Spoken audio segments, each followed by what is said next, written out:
Olá, boa tarde a todos. Nós estamos dando início aqui à nossa primeira atividade do projeto Diálogos em Rede. Vamos aguardar um pouquinho, o pessoal está começando a chegar, tá bom? Vamos aguardar.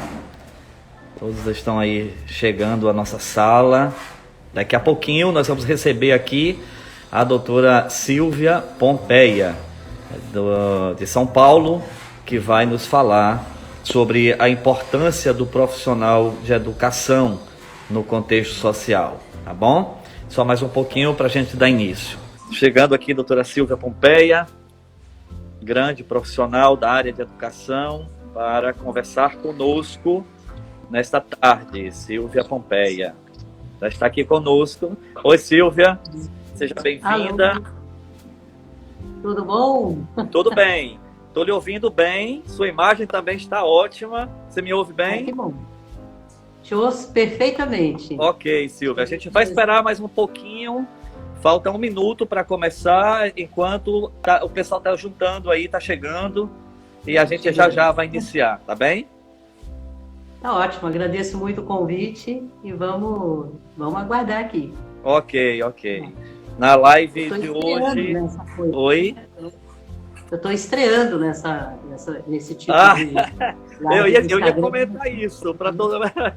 Então, a Silvia hoje está estreando aqui no Instagram. A Silvia fez. Normalmente eu não fico nervosa para falar coisa e tal, mas hoje eu estou um pouco porque o Instagram para mim é novidade. Eu resisti. Pois é, a gente tem. Mas nessas circunstâncias, inclusive de pandemia, ajuda muito, né? Então... Claro, a gente teve que adaptar nosso modo de viver, nosso jeito de trabalhar para esse novo momento, né? O mundo inteiro está passando por isso e a gente teve que ir adaptando e se apropriando de todas as ferramentas possíveis para poder ampliar a nossa voz e foi cumprir a missão que a gente tinha antes da pandemia, não é, Silvia? Pois é. Estamos tendo que aprender. Aí o Instagram é um desses instrumentos, né? Eu fiz mais. Pois eu faço isso por Zoom, por Teams, por Google Meet, por Escambau, tem vários. Mas Instagram agora eu estou começando. Te agradeço a oportunidade, inclusive de me aventurar nisso, que eu acho muito bom.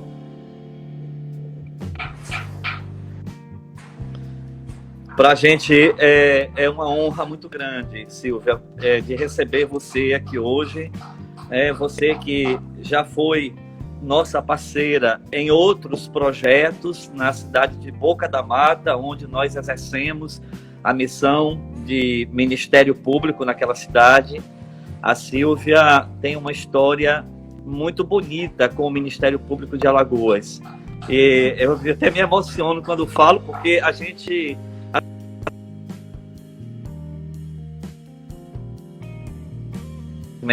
A Silvia despertou em mim uma coragem muito grande assim, para fazer um trabalho integrando o Ministério Público com a sociedade. Assim. A Silvia foi uma ponte muito importante de conhecimentos e saberes para a minha vida profissional. Assim. A gente sempre fala sobre isso, a gente sempre se emociona muito quando fala, porque a Silvia é uma pessoa visionária, é uma pessoa que inspira muito, e é por isso que nós fizemos questão de começar esse projeto hoje com Silvia Pompeia, porque todas as experiências que nós tivemos com Silvia Pompeia foram todas extremamente inspiradoras, motivadoras, e era isso que a gente queria hoje trazer aqui para esse ambiente de aprendizagem, exatamente essa atmosfera, né, de cidadania, de vocação, de dedicação ao outro, de trabalho que emancipa. E a Silvia tem uma história muito bacana e a Silvia tem um trabalho muito legal. Então, a gente já pode começar. A gente já, na verdade, começou falando um pouco sobre essas histórias todas, mas Silvia Pompeia, todos vocês já conhecem, ela é doutora em Psicologia da Educação pela PUC de São Paulo, ela é mestre em Ciência Ambiental pela USP, consultora de projetos ligados às políticas públicas em vários estados do país e também no exterior, vem atuando no segundo e terceiro setor de forma sistemática em projetos que se relacionam com o desenvolvimento do ensino público no país. Tem projetos na área de educação, de reconhecimento nacional e internacional, e é muito mais do que tudo isso, porque é um ser humano que se dedica, vocacionado para servir. Então, Silvia, seja bem-vinda a essa tarde de trabalho aqui conosco no estado de Alagoas e no país, porque tem gente aqui conosco de todos os estados brasileiros. Então, seja bem-vinda, e a gente queria apresentar você para as pessoas e dizer que hoje a gente vai conversar aqui sobre a importância do professor, o papel do educador na sociedade, né? A gente está dentro de um contexto de pandemia, onde as questões que afligem crianças e adolescentes se agudizam bastante por conta do isolamento social e da obrigatoriedade, da necessidade da permanência das crianças dentro de casa com suas famílias. Os dados da violência contra a criança cresceram assombrosamente em todo o Brasil durante esse período de pandemia. Estudos revelam que a cada 20 minutos no país, uma criança ou adolescente sofre algum tipo de violência. Dentre as violências sexuais praticadas no Brasil, 62% são praticadas contra meninas de até 17 anos de idade. E, em sua maioria, são meninas negras. Então, a gente precisa de abrir espaços de conversa, de diálogo com esses profissionais de educação que lidam com crianças e adolescentes, que são extremamente importantes para a vida das crianças e adolescentes. E a gente vai ter a oportunidade agora de ouvir Silvia, na experiência que tem na área de educação, falar para a gente como o educador é um agente tão relevante no desenvolvimento de nossas crianças e adolescentes. Silvia Pompeia, por favor, uma palavra. Muito obrigado. Antes de tudo, eu queria agradecer e dizer que muito do que você falou sobre o que foi significativo quando a gente se conheceu por função dos trabalhos lá em Boca da Mata, o vice-versa, o contrário, também foi fantástico. Foi uma experiência completamente incrível na minha vida, aquele trabalho e tudo mais que veio sempre pela sua mão, e atualmente jamais imaginaria que atualmente eu ia estar justamente na assessoria do Ministério Público Federal, no caso da Lama da Samarco, nos programas ligados à educação e educação ambiental, que obviamente são muito necessários ali para a reconstrução, né, de tudo que foi arrasado, né? Mas, Cláudio, eu vou falar da minha experiência mais como de um modo geral, né, do papel do professor, do papel da escola na vida das crianças e da comunidade. E, de um modo geral, mesmo que não houvesse pandemia, mesmo que não houvesse esse crescimento da violência, né, contra as crianças, existe toda uma condição da criança e do adolescente que o mundo para eles é, primeiro, a família, e segundo, a relação com a sociedade, né, começa pela escola. É a escola que vai dar a ele a primeira experiência do que é o mundo, do que é a sociedade, além da família, né, ou do bairro, da vizinhança. Então, eu vou falar bem sobre isso, e eu sei que depois vai vir pessoas que vão focar mais essa parte que eu não domino tanto. Então, porque eu me formei na graduação em física e dei muita aula de ciência, de matemática, coisa assim. Só que, desde o começo, a minha vontade, por causa até de militância como na faculdade, fui geração 68, né? Então, fui do Grêmio da USP. Quando a gente ia assumir, tinha que ir para clandestinidade, porque não podia mais ter Grêmio, tinha que ter DCE, com as regras lá dos militares, enfim.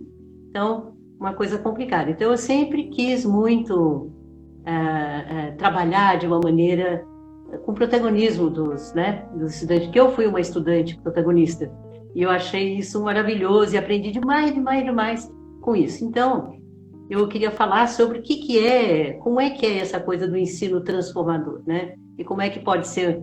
Só que eu não vou falar na teoria, não. Eu não sou muito vocacionada para falar na teoria. Eu vou contar causos.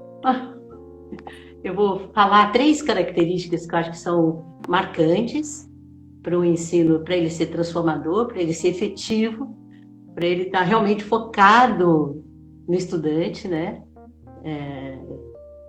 3 características que é o conhecimento ser construído pelo estudante e não taxado goela abaixo dele, tá certo? Que aí não vira saber, né? Segundo, ter o ensino, ensinar também a moçada a tomar decisões e atuar sobre a realidade, inclusive a realidade local do município, enfim.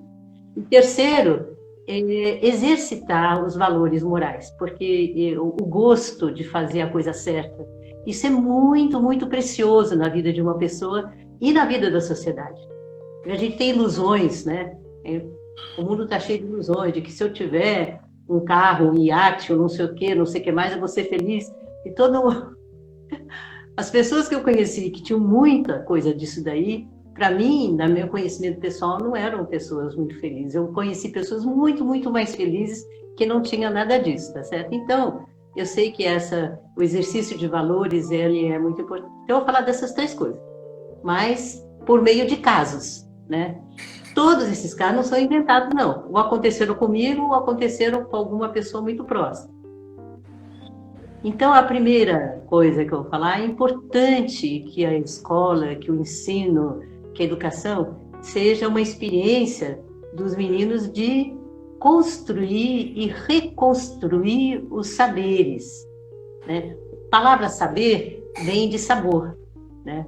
Então, o saber não é só a cabeça, não é só o racional, é a cabeça junto com a emoção, né? Então, é o sabor da coisa, o sabor, né? Então, ele vai aprender o sabor de tudo que a humanidade acumulou nos últimos, né, centenas de milhares de anos que a humanidade tem vivido aí, pelo que parece. E também aquilo que ele foi aprendendo, que ele foi vendo na vida, conhecimentos tradicionais da família, do bairro, enfim. Então, construir isso com gosto, com admiração, em vez de absorver um monte de coisa sem sentido, né? E essa expressão, os professores, que eu ouvi alguém falar e peguei isso para mim, porque eu acho muito. O professor, muitas vezes, a professora, o conhecimento que ele acha que tem que passar, né? Não é nem um conhecimento que ele mesmo domina, que é o conhecimento dele, tá certo? Ele acha que ele tem que pegar o conhecimento lá dos homens, que eu não sei de onde veio, mas diz que está lá na lei, está lá no conteúdo obrigatório, está lá no livro escolar, sei lá o quê, goela abaixo do menino e pronto, esse é o papel. E o sistema de ensino cria essa ilusão, que é esse o papel do professor, mas a gente sabe que não é.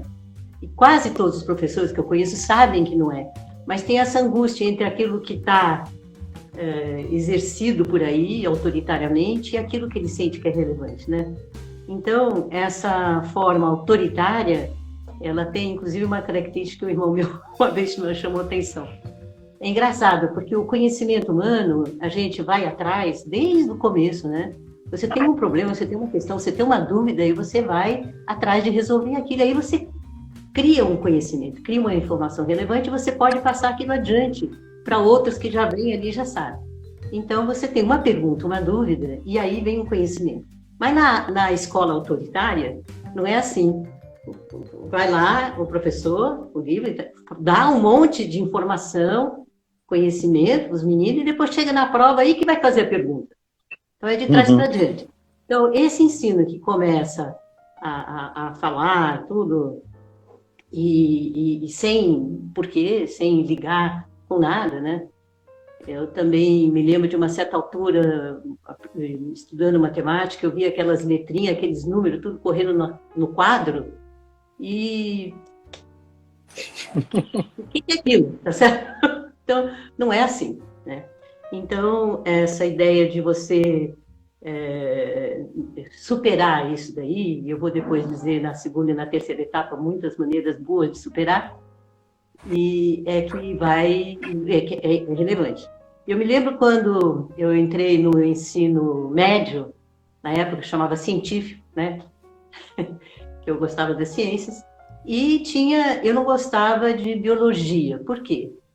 Quando eu estudei antes, a biologia era um monte de nome, de coisa que tinha que decorar, classificação, não sei o quê, briófitas, pteridófitas, coisas desse tipo. E eu nunca tive muita facilidade de memorizar, eu tinha muita facilidade em fazer correlações e raciocínio. Então, uma coisa ligada na outra, eu lembro, mas uma coisa assim, solta, não. Então, eu não gostava de biologia. Só que quando eu cheguei no ensino médio, tinha um professor que era um cara de bastante idade, já um velhinho, e ele era muito interessante. Ele não falava muito, não era assim de brincar muito, mas ele era um cara muito interessante.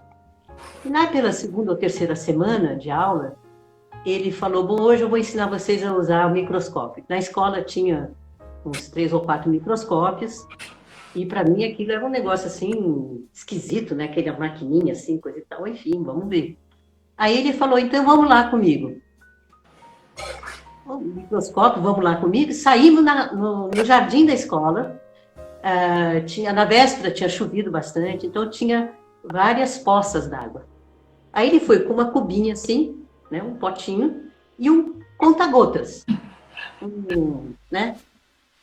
E aí ele foi olhou uma poça d'água, foi lá, pinçou umas gotinhas daquela poça, jogou naquele potinho, foi em outra, foi assim, umas 2 ou 3 poças d'água, aquela aguinha estava já sentada, meio sujinha, enfim, botou e todo mundo olhando, que pessoa maluco, captando água de poça d'água, e isso é aula de biologia, como assim? Aí fomos lá no laboratório lá que tinha os microscópios, vai formar um grupo em cada, e aí ele pegou lá, sei lá, não sei, acho que eram umas 4 maquininhas. Então, pegou 4 lâminas assim, né?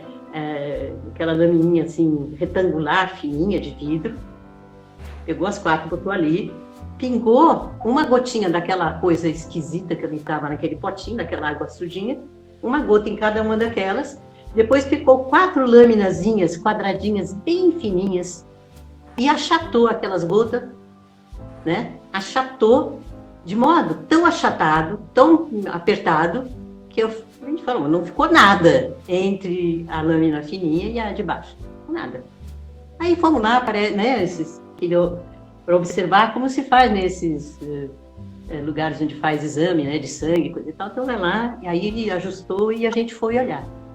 Quando eu olhei, que susto! Eu não acreditava que eu estava vendo. Tinha umas coisinhas que ele falou que eram umas plantinhas, e tinha uns bichinhos unicelulares. E eles andavam por ali, subiam, desciam, como se estivesse numa piscina. Aquilo para mim que era um negócio que não tinha espaço nenhum entre uma lâmina e outra, para aqueles bichinhos unicelulares era um mundo. E tinha, né, alguns com rabinho, né, com outros ciliados. Tinha um que aí a gente chamou atenção, tinha um mastigóforo. Ele ficava fazendo assim, de uma célula só. Para mim, esse universo que eu não poderia jamais suspeitar que tivesse numa poça d'água, muito menos que tivesse tanto espaço entre uma lâmina e outra, que para mim estava apertadinha, como é que podia ser? E era uma piscina ali, que a gente ajustava mais para baixo, mais para cima, e via os bichinhos. Falei, gente, existe todo mundo invisível, tá certo? Todo mundo vivo, se agitando, comendo e fazendo. Muito mais tarde eu aprendi que para a questão ambiental é completamente fundamental. A gente não poderia estar vivo, não existiria árvore, não existiria planta, não fosse a atividade desses, né, ali por baixo no solo, fertilizando e fazendo tudo. Então, gente, isso aí eu fiz as pazes com a biologia. Passei a adorar a biologia. E o cara ainda desenhava muito bem, explicava. Fez sentido, entendeu? Então, eu acho que uma dessas coisas é fazer sentido. Então, com a água que está no chão da sua casa, entendeu? Que está com o mundo, não é no livro, não é na enciclopédia. Então, depois você vai para a enciclopédia e a enciclopédia faz sentido, aí o livro faz sentido, entendeu? Outra experiência que eu passei também muito divertida, deixa eu até olhar o horário para também não estar extrapolando aqui.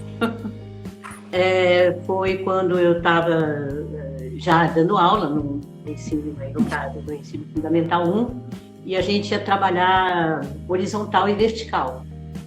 E aí um irmão meu, arquiteto, falou, olha, isso é muito bom, usar prumo e nível. Eu não sabia muito bem disso, e ele falou, olha, tem um mestre de obras que é muito bom em ensinar isso.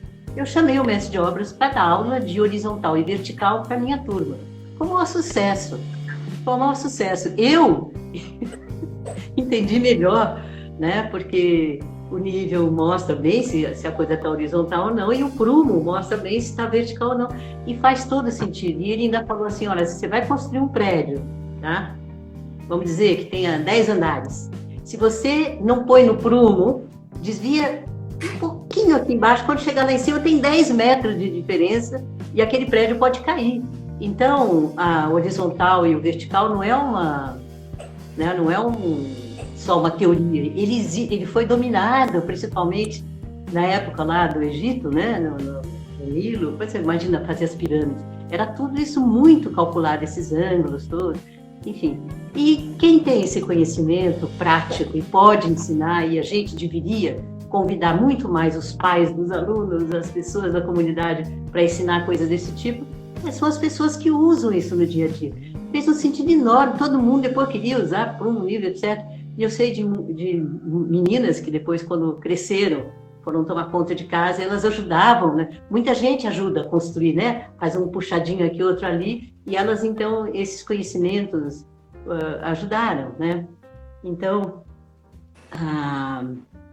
outra coisa que também que é importante é você mostrar para a criança o quanto ela aprendeu, mesmo quando ela acha que não aprendeu nada.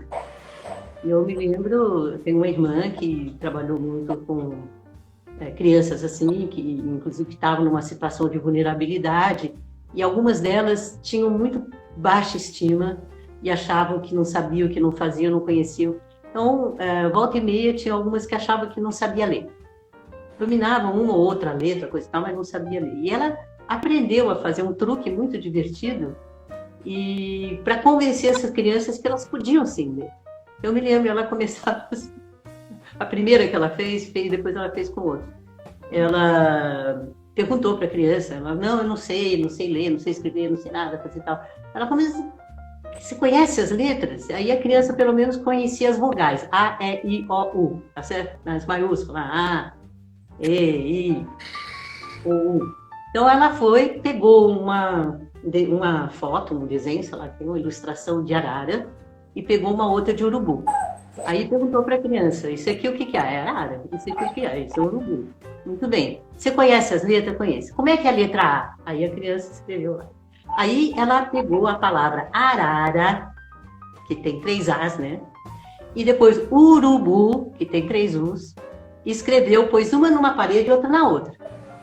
Aí falou para a criança, deu as 2 imagens para ela e falou, olha, se você puser a arara onde está escrito arara e o urubu onde está escrito urubu, você vai ganhar aquela balinha que você ficou de olho aqui quando você entrou. Aí a criança ficou assim, primeiro olhou, ela falou, escreve a letra A. A criança escreveu. Aí a criança olhava para um, olhava para o outro, de repente deu-lhe os 3 minutos. Ela sacou que arara devia ter qualquer ver com A, né? Tá certo? Então ela foi lá na arara, colocou onde está escrito arara, onde está escrito urubu, botou, e ficou assim, será que eu acertei? A minha irmã bateu palma, falou, olha só, acertou. Você conheceu a minha irmã, a Magui, né? Sim, sim. E aí a criança ficou feliz, mas achou que era só aquilo. E aí ela foi. Depois ela pegou bolo e bala. E, né, a letra O e a letra A e coisa e tal. E aí ganha o bolo, ganha a bala, enfim. Ela foi fazendo esse tipo de coisa. Lá pela 3ª ou 4ª vez, de repente, a criança chegou e falou, eu acho que eu sei ler. Eu acho que eu sei. Aí, uma semana depois, ela chegou para minha irmã e não deixou ela começar. Ela saiu da sala de aula, não queria enquanto não falasse com ela, chegou lá e aí me mostrou para ela uma palavrinha que ela tinha escrito, acho que era café, ou assim, uma palavrinha qualquer, que ela tinha escrito, que ela tinha sacado como é que escrevia. Então, ela estava tão feliz com aquilo que ela fez questão de mostrar para minha irmã antes de entrar na sala de aula. Então, ela passou a fazer isso, ou seja, você parte de provocar na criança essa confiança, né? Isso é outra coisa. Eu peguei aí a alfabetização, mas você pode fazer isso em qualquer outra, né? Eu me lembro com mas depois eu vou contar a história da segunda parte. Então, a outra coisa que é importante dizer é que existe, quando eu comecei a dar aulas, né? Eu estava ainda fazendo faculdade e eu estava casada recentemente e eu e o marido, nós precisávamos trabalhar, ganhar alguma coisa, né? Porque a gente estava vivendo por conta própria e eu fui dar aulas. E aí tinha aquela coisa de avaliação, não sei das quantas. E estava na moda, na época, fazia a curva normal, né, das notas, né? Você tem os poucos que têm uma nota muito próximo de zero, baixa, muitos que têm uma nota média e poucos que têm uma nota alta, né? Aquela curva né, de avaliação. E aí meu pai me deu uma lição.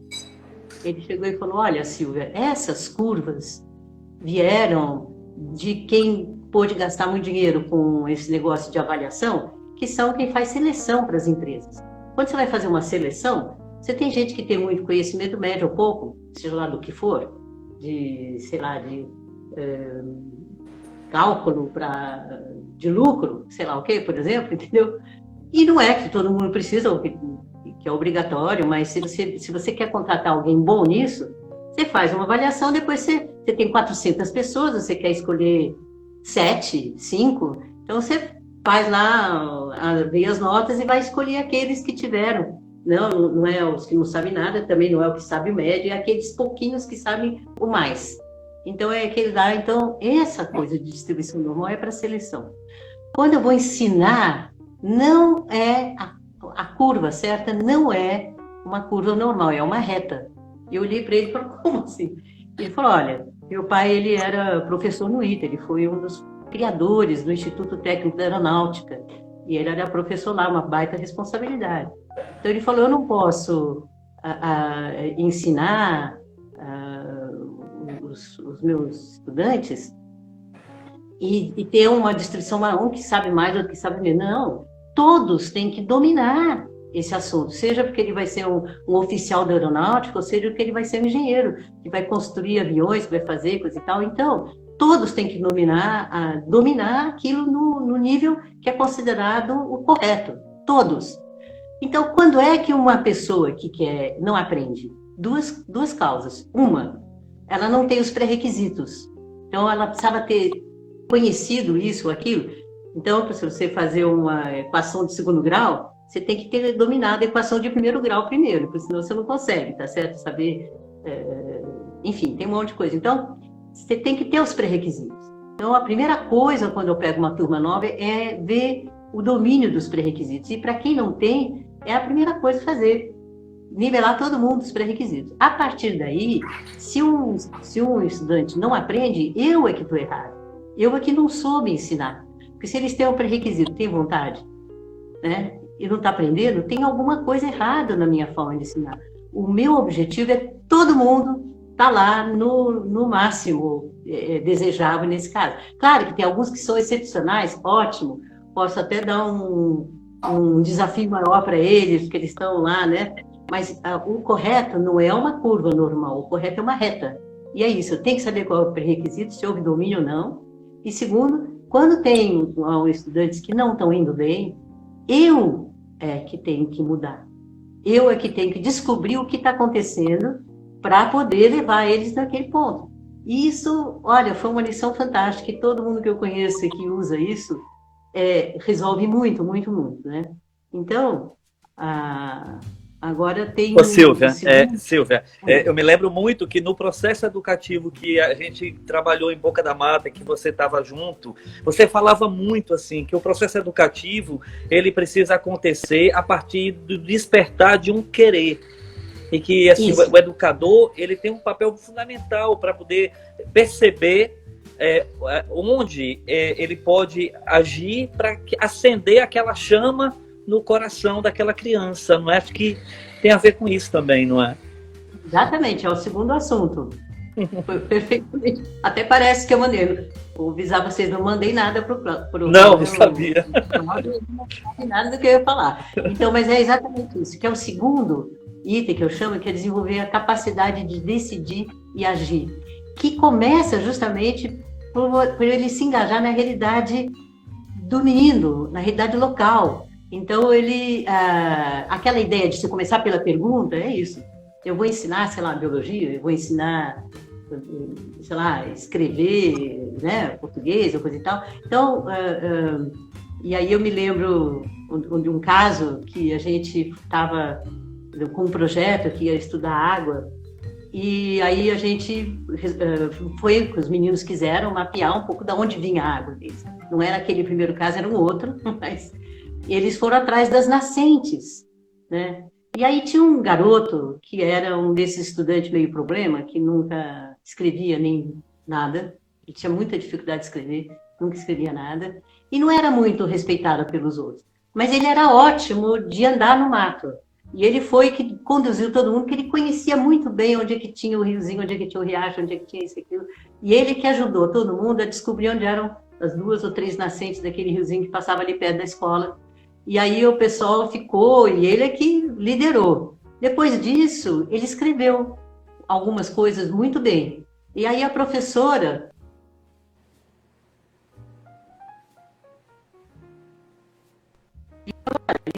Ele escreveu. Perguntaram para ele, você não escrevia nada, agora você está escrevendo. Ele falou, mas agora eu tenho o que falar. Agora tem uma coisa que eu quero falar. Agora tem uma coisa que eu gosto de falar. Então, agora eu vou escrever. E foi difícil, mas eu escrevi. Então, nesse sentido, né? E aí tem... quando você faz isso, trabalha em cima de realidade. Então, você faz diagnósticos, por exemplo, levantamentos. Você faz pesquisa dos temas que mobilizam ou questões que estão candentes naquele momento.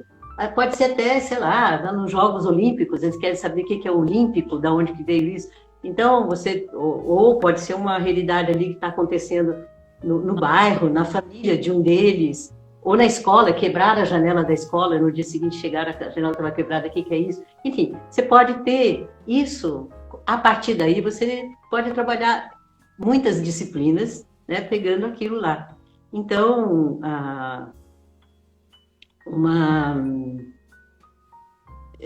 quando você trabalha em grupo e faz algo que você constrói com eles, você propõe atividades que possam ter uma conquista, muitas vezes a pessoa pode fazer uma pequena horta, é uma coisa gostosa de fazer, ou teve casos de pessoal falar, tem uma pracinha ali perto da escola que está tão abandonada, ninguém faz nada, não sei das quantas, aí chama um e outro, dali a pouco você dá uma arrumadinha, nossa, aquilo, sabe, não custa muito e faz, né, e dá para a meninada aprender o que é, né, identificar, pesquisar, fazer projeto colaborativo, saber como tomar uma decisão, desenvolver estratégias, inclusive avaliar para corrigir rotas. Tudo isso são coisas que se aprende no ensino com o projeto, com atividade, com o propósito, né? E aí você está ensinando o conteúdo, entusiasmando eles com o conteúdo, né? E ao mesmo tempo ensinando eles a tomar decisão, a atuar, né? Isso é muito importante. E eu me lembro que uma vez, inclusive quando o tema interessa muitos meninos, se entusiasmam. Eu me lembro que eu, dando aula também no pessoal, eu estava meio perto da hora do recreio, e era uma escola que seria um lanche muito gostoso, para todo mundo oriçado, porque toca a campainha, muda a aula, mas quando é a hora do recreio o negócio é mais sério, né? Então, e aí, né, eu acho que era o sistema solar que a gente estava falando, e aí eu comecei a falar sobre estrelas, sobre astronomia, sobre o universo, e deu um silêncio, ficou todo mundo olhando. Tocou o sinal para o recreio, com lanche e tudo, ninguém arredou o pé. Não arredaram o pé. Eles queriam que eu falasse mais. Então, às vezes, o assunto não é aquilo que está no dia a dia. É uma coisa que encanta, tá certo? A astronomia, falar de galáxias, não é prático, mas é encantador também. Então, não é só o prático, é o encantador. E uma vez que eu fui trabalhar numa escola para desenvolver a parte de gestão, uma gestão mais participativa, que isso não é fácil de fazer, envolver famílias, por exemplo.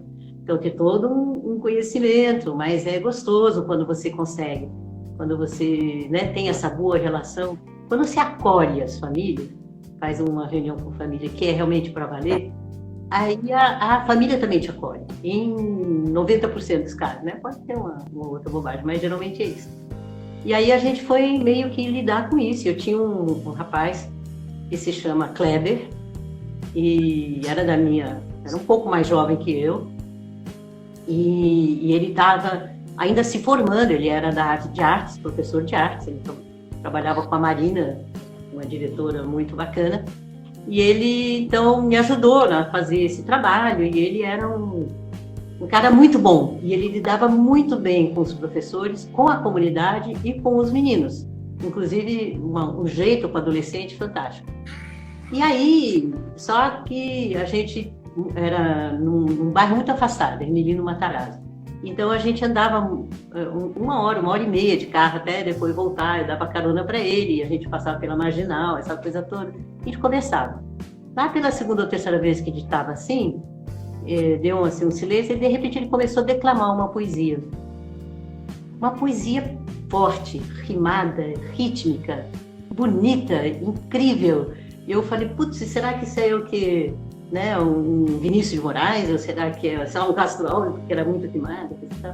Aí eu não achei linda a poesia, mas não sabia de quem. Perguntei para ele, ô Kleber, o que é essa poesia?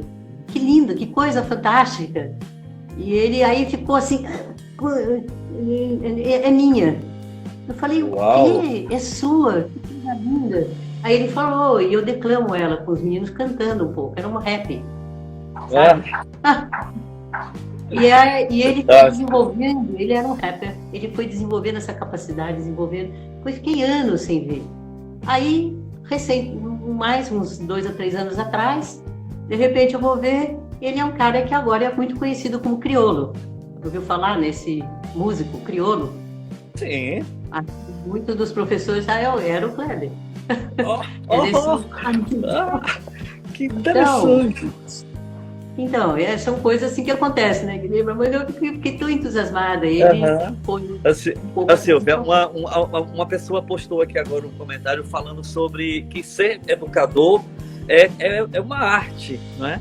E aí eu fiquei ouvindo essa história que você está contando e pensando assim, que bonito que é ser vocacionado para descobrir através da arte toda a potencialidade que um sujeito, que um indivíduo que vai se tornar um cidadão tem, né? E dar a oportunidade dessa pessoa crescer, se desenvolver e ser uma pessoa boa para a sociedade, né? Um sujeito bom para a sociedade. Inclusive, cada um descobrir para que ele é vocacionado, né? Porque é tudo arte, né? Música é arte. Sim. É arte. Também futebol é arte. Sim. Também conseguir fazer a matemática da coisa é uma arte.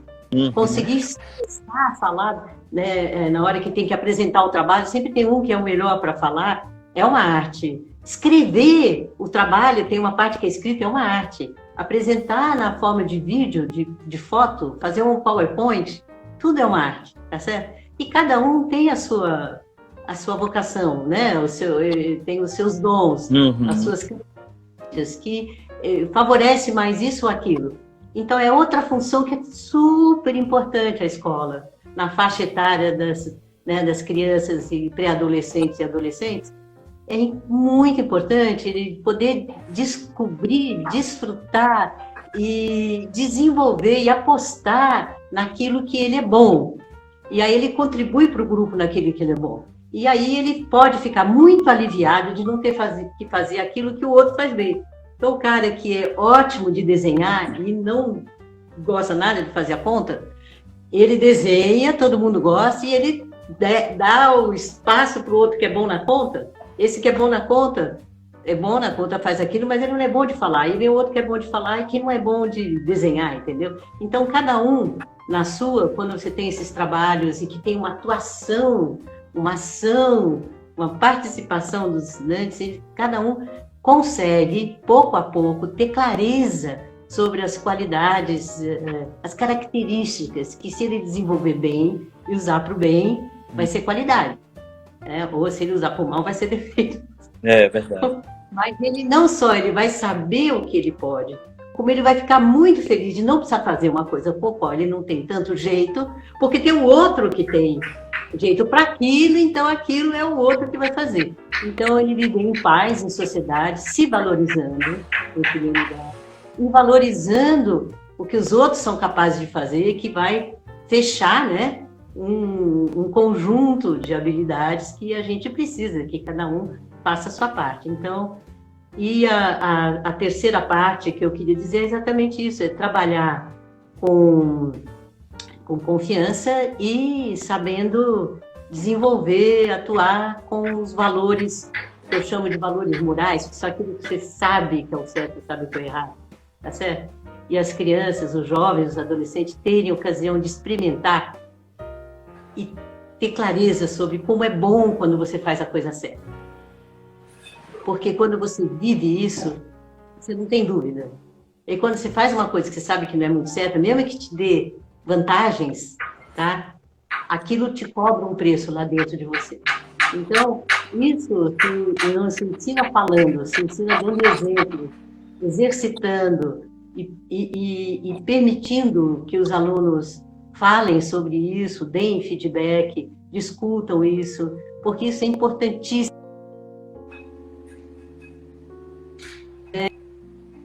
Né? Uns pelos outros, ao ter clareza do que é o certo e o que é errado. E só para terminar, uma experiência que a gente fez algumas vezes, eu não sei se eu te contei, eu acho que eu te contei um trabalho que eu fiz muito maluco com o Exército Brasileiro. Ainda não sei não. Que bom. Imagine só, há alguns anos atrás, a FUNSEB, Fundação Cultural do Exército Brasileiro, FUNSEB, resolveu, dentro os meninos têm que fazer serviço militar, né? Então, na época, era 150 mil meninos, na faixa dos 18 anos, no Brasil todo, que passavam um ano fazendo, 10 meses fazendo serviço militar.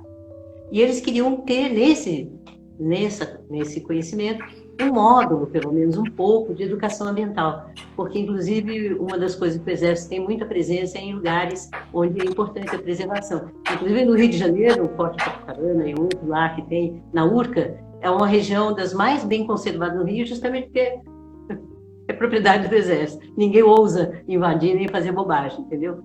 Mas eles têm que ter essa clareza um pouco. Então, e a gente foi fazer fizemos, enfim, criamos, chamei o Marcos Ortiz para ajudar, porque eu sei que só uma mulher não funciona muito bem, era bom ter um homem também, porque por mais que a gente não queira, tem, né? E também porque eu acho que são dois aspectos, duas maneiras de ver. Dois olhares, né, também.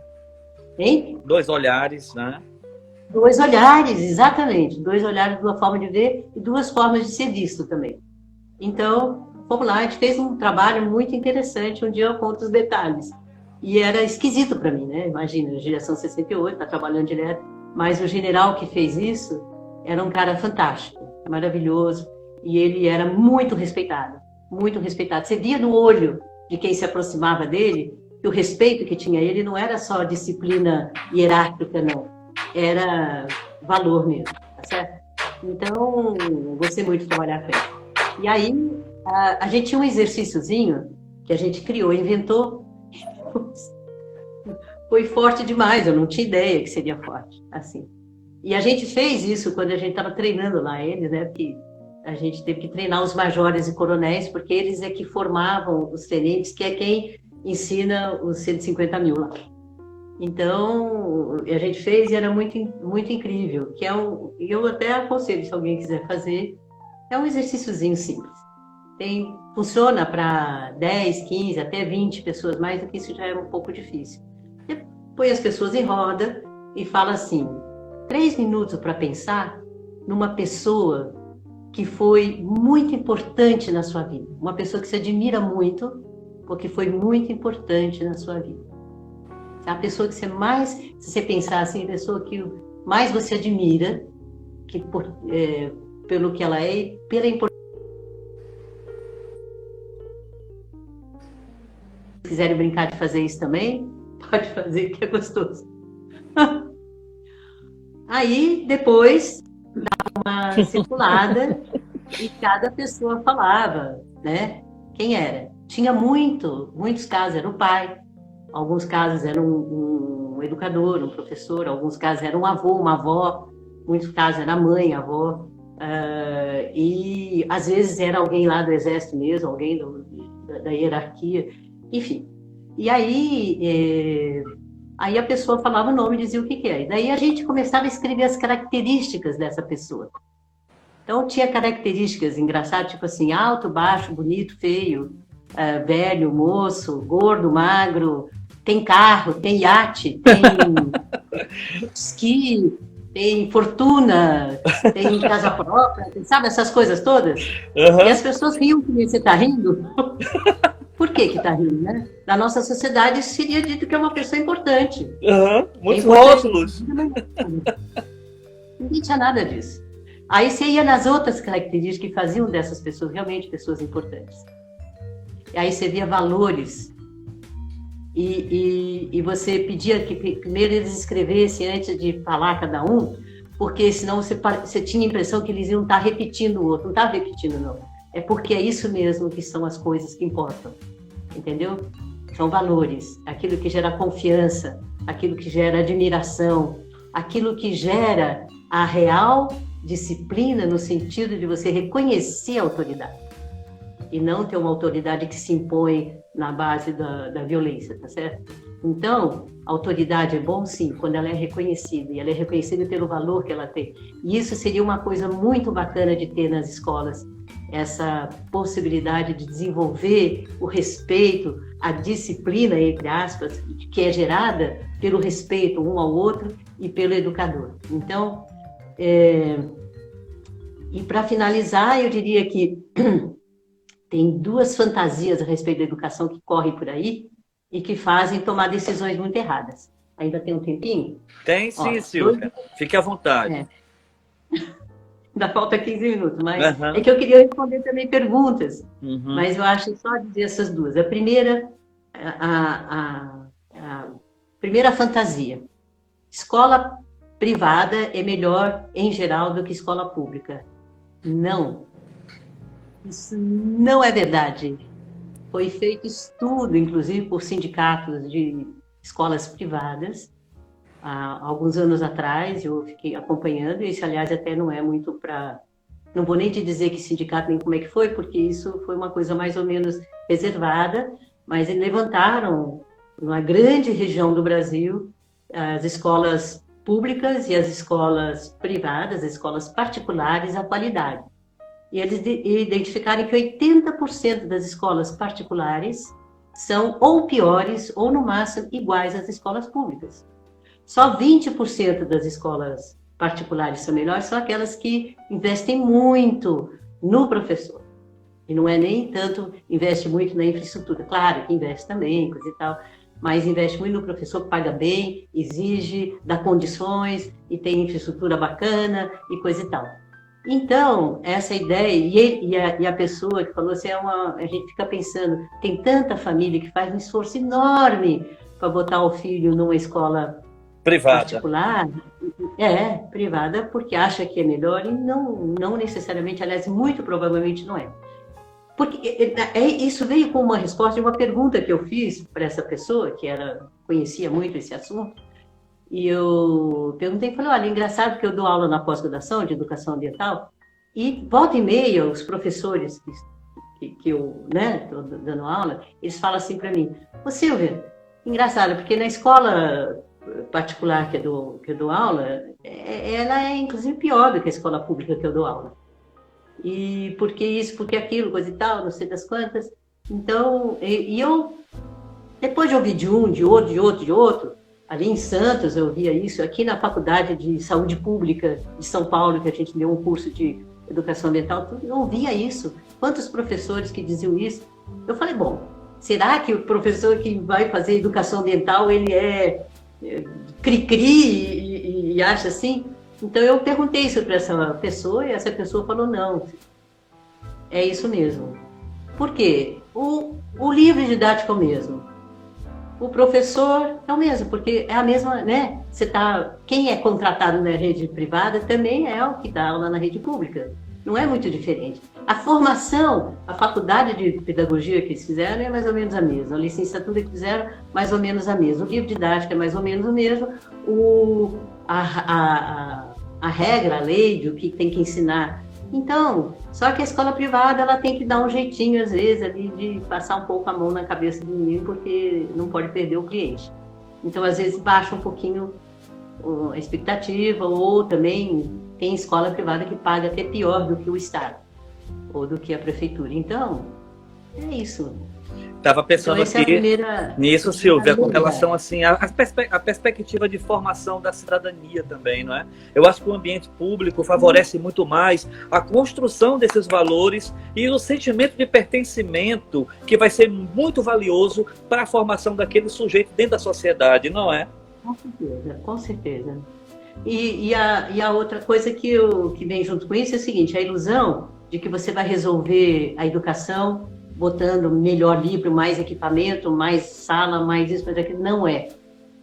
Então eu fiz uma vez, para mim, uma imagem de que a educação é como uma casa que está num terreno. As paredes e o telhado é o educador. É isso que garante.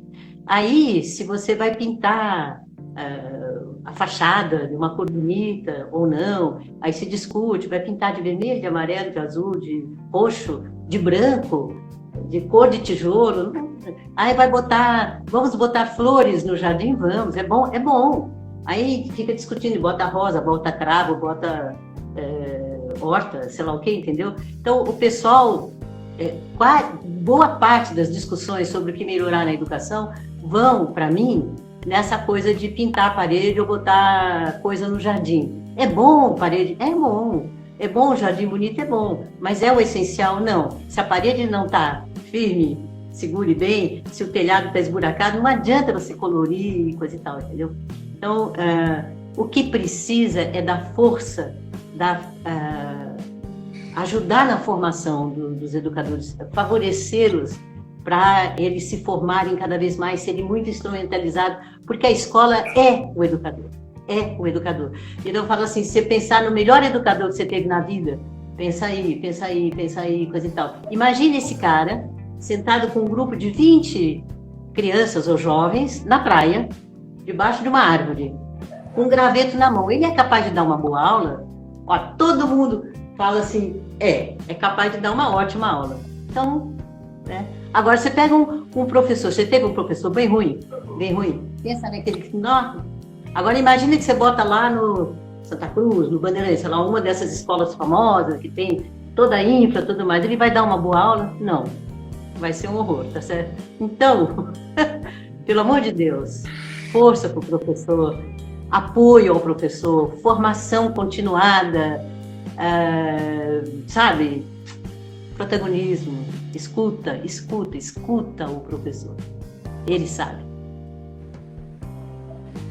Falei demais. Temos ainda 8 minutos para responder alguma dúvida. Ô Silvia, que lindo, muito, muito emocionante tudo que você falou, muito inspirador. A verdade, surgiram durante a live contribuições de pessoas que foram falando, reforçando a sua fala, dizendo o que você já dizia, e dizendo que também passava por isso e que estava sentindo também as mesmas coisas e observando também. Foi muito recorrente isso durante todo o trabalho, o que é muito bom, não é? Que seja assim. Hoje a gente conversando na hora do nosso bate-papo, testando o Instagram, eu fazia um comentário com você sobre um livro que você tinha me dado, de Gilberto de Menstein, que era Nunca Fomos Bons Alunos.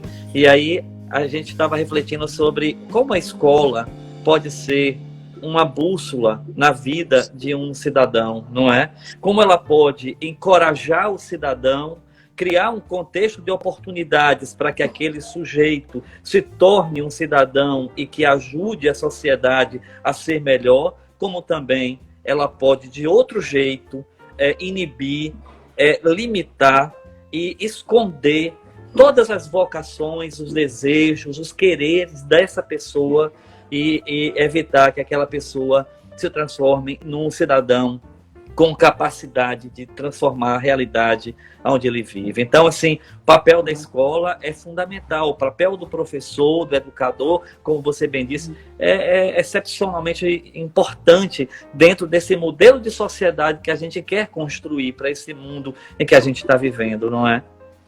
E tem alguns professores que têm facilidade em criar um espaço de confiança com os jovens. É difícil, adolescente, é difícil você, às vezes, ter esse espaço de muita confiança.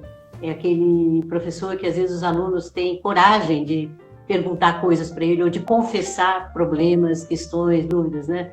E esse é um professor com essa capacidade, é uma coisa muito importante nas escolas. Teve um projeto que aqui durou bastante tempo em São Paulo, de ajuda aos estudantes para não se envolver com a questão de drogas. E eles tentaram fazer isso com polícia, aí foi um desastre, dava o contrário. Dava efeito contrário. Tentaram fazer também com, vamos informar um especialista dentro da escola. Não funcionou. Aí eles descobriram que se eles identificassem em cada escola quem era aquele professor que mais despertava, que isso é um dom também, né? Despertava essa relação de confiança com aqueles garotos, né, e garotas. Os outros professores sabiam que era aquele, tá certo? Porque às vezes eu gosto, faço, etc., mas eu não inspiro essa confiança. Um garoto não viria para mim contar isso daí, tá certo? Mas para um Kleber, por exemplo, ele contaria, entendeu? Então você identifica esse professor, e esse professor você pode criar espaços e criar uma forma para que ele tenha um tempinho junto aos adolescentes para que eles tragam suas dúvidas, suas questões, seus problemas, e às vezes você consegue tirar muita gente de uma situação complicada por essa conversa, e ela pode acontecer isso na escola, tá certo? Ter alguém assim, com esse papel. Então, essa é uma experiência que compartilho aqui também, que é precioso.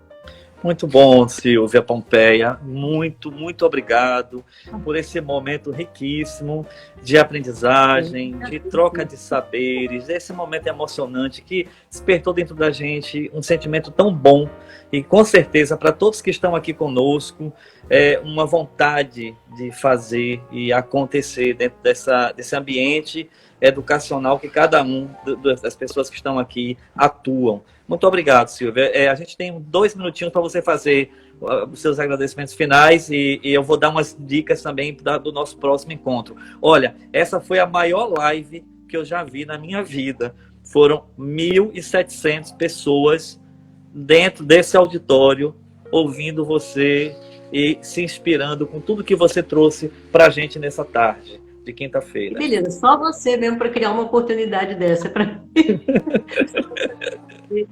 Porque eu tive muita ocasião de ter muita gente como o Raul Malta na minha vida, muita gente, sabe? Mas que então me estimulou e tal, e agora eu tenho mais aqui passar adiante essas coisas, né? Então